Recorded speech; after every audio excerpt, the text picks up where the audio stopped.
This is a box that I designed several years ago. Before I did this one, I would make shaker chip boxes, which were similar, the same size, but they had a steam bent handle that went crossways, not longitudinal like this. And I made many of those, and they were great gifts and very useful boxes for the house, used in many different ways. Well, I changed the design then from what the shakers did. I also changed the way the dovetails are done, and I also used a bottom piece that slides in rather than being captured. The shaker box had a captured bottom that was also into the grooves on the ends as well as the sides. And that kind of required a plywood bottom. This one doesn't require the plywood and is more like making a bottom for a drawer. Very similar that way, where you taper the edges and that slides right into a 1/4 inch by 1/4 inch groove in the sides only.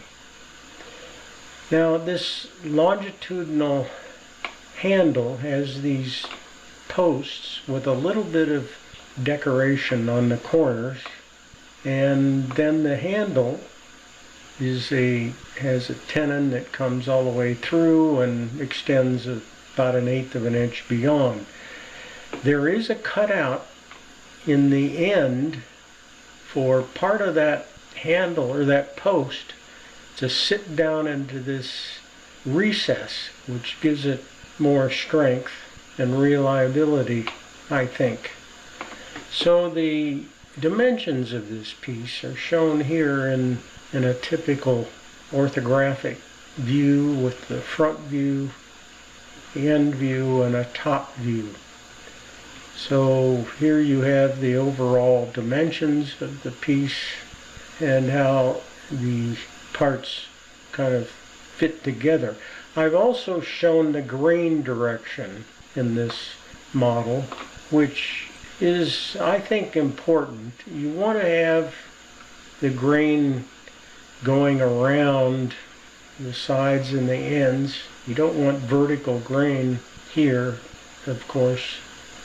And also the bottom grain is actually crosswise here, because the growth is, or the change in dimension is perpendicular to the grain direction. So in this case, the bottom can move. It's not glued, and it can increase and decrease in length, and it doesn't affect the construction of the other parts. So that's kind of how this thing goes together. I've done dovetails very much like they would be done on a drawer. That bottom that I have in this piece is also like what would be done in a drawer.